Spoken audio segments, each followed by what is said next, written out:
Hello student, मैं Subhash sir स्वागत करते हैं सृष्टि यूपी बोर्ड टॉपर के ऑनलाइन प्लेटफॉर्म पर। आज हम लोग विद्युत रसायन में कोलराउस के नियम पे चर्चा करेंगे। ठीक है, आज हम लोग देखेंगे कि कोलराउस का नियम क्या है, कोलराउस के नियम कहते किसे हैं, इसी पे चर्चा होगी। चलिए हम लोग देखते हैं कि कोलराउस का नियम क्या है। ठीक है, तो देखिए कोलराउस का नियम, पहली बात पढ़ाने से पहले हम आपको बता दें, ये केमिस्ट्री में एक ऐसा नियम है जो लगभग हर साल बोर्ड के पेपर में पूछा जाता है। ये बहुत इंपॉर्टेंट नियम है। या तो नियम पूछता है या तो इससे संबंधित न्यूमेरिकल को पूछता है। ठीक है, तो कोलराउस का नियम ये कहता है कि अनंत तनुता पर किसी विद्युत अपघट्य की मोलर चालकता, तो पहले हम ये समझ लें, मोलर चालकता तो आप समझते हैं, लेकिन अनंत तनुता पर ये आपको नहीं समझ में आ रहा होगा। तो अनंत का मतलब जानते ही हैं, जो ज्ञात न हो, और तनुता का मतलब सांद्रता। यानी विद्युत अपघट्य आप लें और उसका विलयन लें, अगर उस विलयन की सांद्रता आपको ज्ञात नहीं है तो उसे मान लिया जाता है अनंत तनुता पर।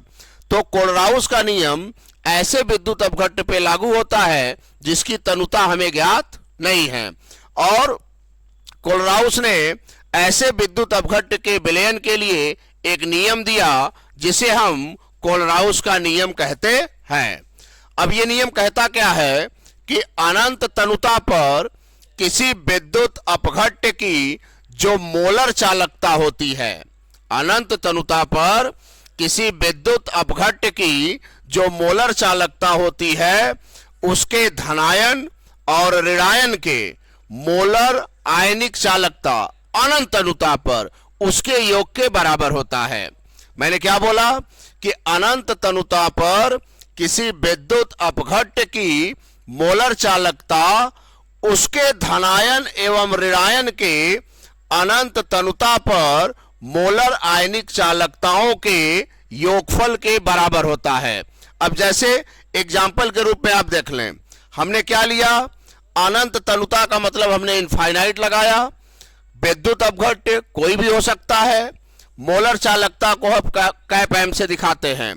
तो अनंत तनुता पर किसी विद्युत अपघट्य की मोलर चालकता उसके धनायन और ऋणायन, अब विद्युत अपघट्य है, जब वो वियोजित होगा तो धनायन और ऋणायन में वियोजित होगा, तो लैम्डा एम इनफाइनाइट, तो इसमें जो लैम्डा एम इनफाइनाइट है ये मोलर आयनिक चालकता है।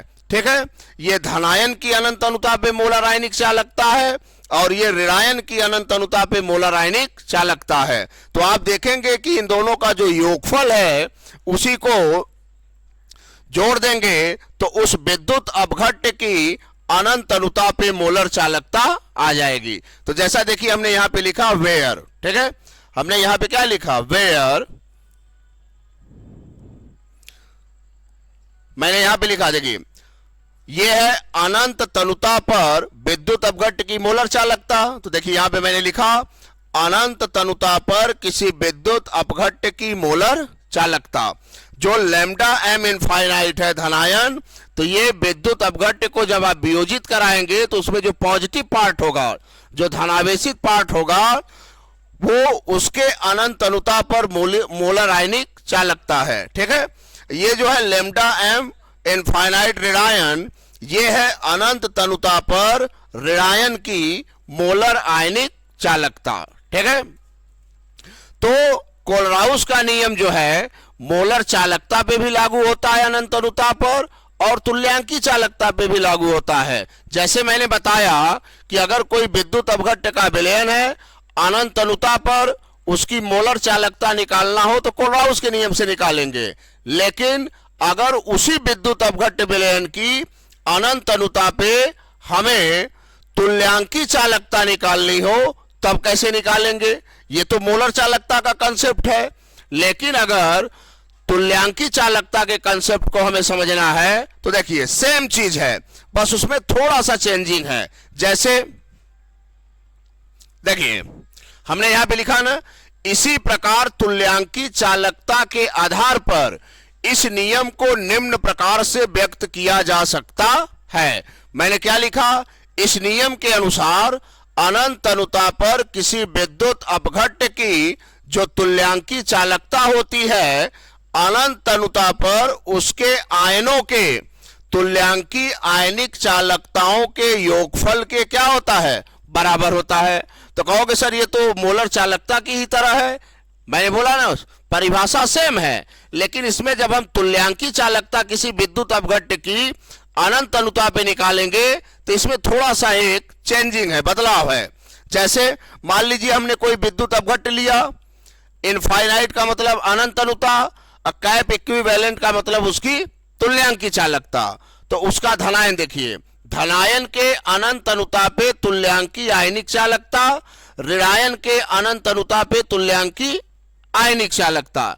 लेकिन इसमें आपको एक नया वर्ड दिख रहा होगा, 1/ZC और 1/ZA।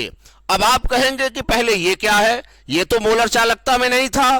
तो देखिए यहां पे जो हमारा ZC है ये धनायनों की संख्या है और जो ZA है ये ऋणायनों की संख्या है। ठीक है, तो ये है हमारा कोलराउस का नियम। लेकिन अब आप कहेंगे कोलराउस का नियम तो हम जान गए, मतलब क्या है इसका, तो एग्जाम्पल द्वारा जब आप देखेंगे तब आपको ये बात समझ में आएगी।